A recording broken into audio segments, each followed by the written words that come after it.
ఇప్పుడు లెఫ్ట్ అదేవిధంగా ఆ ఉద్యమాల్లో ప్రధానంగా మీరు ఏదైతే నక్సలైట్ పార్టీల మూవ్మెంట్లో కూడా కాపులకు అన్యాయం జరిగిందనే కదా మీరు మీ భావన. తర్వాత హైదరాబాద్కు వచ్చినాక చూసుకునేవాడు అన్ని రంగాల్లో అన్యాయం జరిగినట్టే కాపులకి నక్సలైట్ ఉద్యమాల్లో కూడా అదే మన కోట మనకి రాలేదు. 25% ఉన్న కోట చచ్చిపోయిన ఇక్కడ పర్సంటేజ్లో పోవడం అంత చర్చ ఉండదు. కానీ చెప్తా, ఆ రెడ్డి గారు ఉంటాడు, లేకపోతే ఇటు పక్క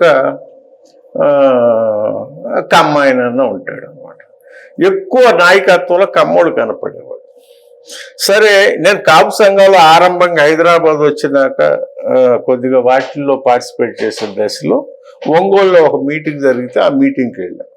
అక్కడ ఒక మీ అందరికి తెలుసు మంత్రి శ్రీనివాస్ అని అతను ఎమ్మెల్యేగా కూడా చేశాడు.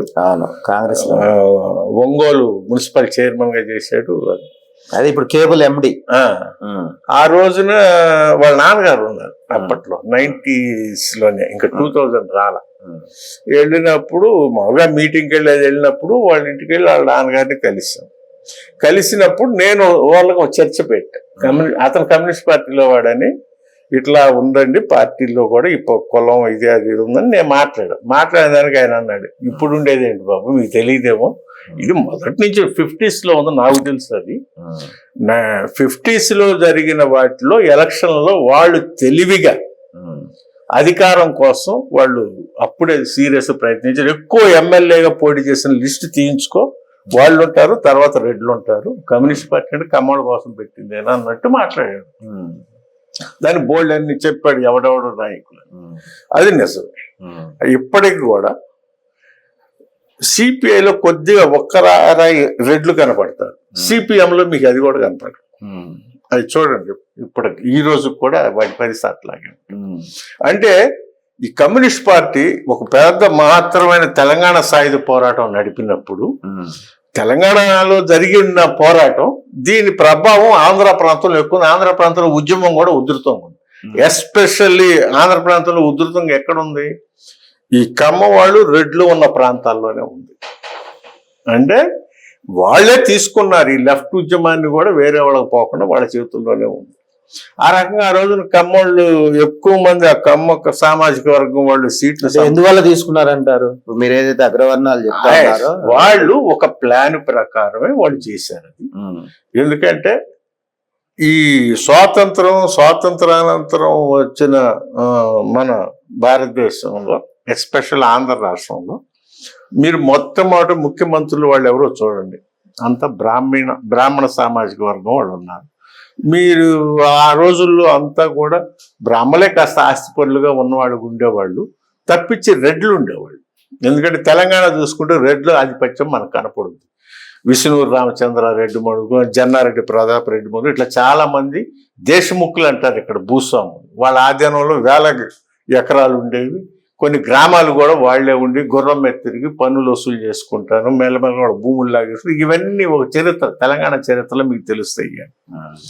అట్లా జరిగిన తెలంగాణ ఉద్యమం, దాని ఇంపాక్ట్ ఆంధ్ర ప్రాంతం మీద చాలా బలంగా ఉంది.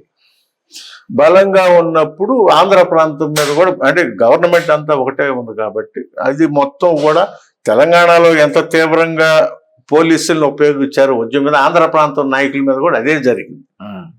అట్లా జరిగిన ఆ ఉద్యమంలో తెలంగాణ పోరాటం ఇక్కడ జరిగేటప్పుడు అక్కడ బోల్డ్ మందిని అరెస్ట్ చేసి ఇవన్నీ జరిగాయి. ఆ రోజుల్లో కమ్యూనిస్ట్ పార్టీలో జనరల్ రహస్య నిర్మాణం అనేది ఒకటి ఉంటుంది. ఆ రహస్య నిర్మాణంలో భాగంగా టెక్లు అని ఉంటాయి, టెక్ నిర్మాణం అంటారు.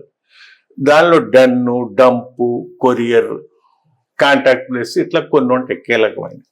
అలా చూసినప్పుడు అప్పట్లో వీళ్ళు అడ్రస్ వెళ్ళిపోయి పలానా చంద్ర జనార్దన్ గారు ఇల్లు ఎక్కడ, వాళ్ళు ఇల్లు ఎక్కడ అని అన్ని చోట్ల తిరిగే పని పెట్టుకోకుండా, చంద్ర జనార్దన్ కమ్యూనిస్ట్ పార్టీ అందరికి తెలిసి ఉంటుంది ఆ ఊళ్ళో. అలాంటప్పుడు ఇతను బజార్ అంతా చాటింపేసి ఇల్లు ఎతికే పని లేకుండా ఏం చేసేవాళ్ళు అంటే, బస్ స్టాండ్లకి రైల్వే స్టేషన్లు ఎదురుగా చిన్న చిన్న హోటల్స్ పెట్టుకోమని పార్టీ సలహా ఇచ్చి పెట్టించింది వాళ్ళకి. వాళ్ళు ఏం చేస్తాడు, దిగ్గానే సపోజ్ మీకు ఒకటే గుర్తుపెట్టుకోండి, మా ఊరు ఉందని ఒకటి, మా ఊరు బస్ స్టాండ్లో బస్సు దిగ్గానే ఎదురుగా స్వతంత్ర కాఫీ హోటల్ అని కనపడుతుంది. మా చిన్నతనం ఉండేది అది. అది కమ్యూనిస్ట్ పార్టీ వాడిది అయ్యి ఉంటుంది. వీళ్ళు వెళ్ళిపోయి అరే పలానా ఊళ్ళో స్వతంత్ర కాఫీ హోటల్ ఉంటుంది, పలానా ఊళ్ళో రేపల్లె నవీన హోటల్ అని ఉంటుంది, పలానా చోట గుంటూరు నవయుగ హోటల్ అని ఉంటుంది. ఆ హోటల్లోకి వెళ్ళరా ఆడు క్యాషియర్కి ఈ లెటర్ ఇచ్చేయి అంటాడు. ఆ క్యాషియర్కి లెటర్ కొరియర్ సిస్టమ్ కొరియర్ అక్కడికి వెళ్తాడు, ఆ లెటర్ ఇస్తాడు. అది సింపుల్ గా వాళ్ళు ఎవరు చెప్పరు, నువ్వు బాబు భోజనం చేయ హోటల్లో పైన పడుకో, ఈ లెటర్ నేను పంపిస్తాను. ఆ కబురు వచ్చేదాకా అక్కడే ఉంటాడు బయట తిరగకుండా. మళ్ళీ కామ్గా ఆ లెటర్ వచ్చినాక దానికి రిప్లై వచ్చినాక తీసుకొని వెళ్ళిపోతాడు. ఇది దీనికోసం. అవండి అప్పట్లో 1940s 50s పెట్టిన హోటల్స్ క్రమంగా బస్ స్టాండ్లు రైల్వే స్టేషన్ దగ్గర ఆటోమేటిక్ గా డెవలప్మెంట్ ఉంటుంది. అట్లా పెరిగిపోయి 100 కోట్ల 1000 కోట్ల ఆస్తులు అయిపోయింది వాళ్ళకి. అవన్నీ చూడండి, అంత కమ్మారు. మీరు ప్రతి చోట చూడండి, ఏ ఊరన్నా. గుంటూరు నవయోగ అదే, గుంటూరు నవయోగ వాళ్ళు తర్వాత చాలా పెద్దోళ్ళు అయిపోయారు, 1000 కోట్లు టర్న్ ఓవర్ పెద్ద పెద్ద కంపెనీలు అయిపోయాయి. ఇట్లా అంటే అవన్నీ కమ్మవాళ్ళు. ఇప్పటికి కూడా కమ్మవాళ్ళు రెడ్లు అట్టే పెట్టుకొని ఉంటారంటే వాళ్ళ పేరు మీద బోల్డైన ఆస్తులు ఉంటాయి.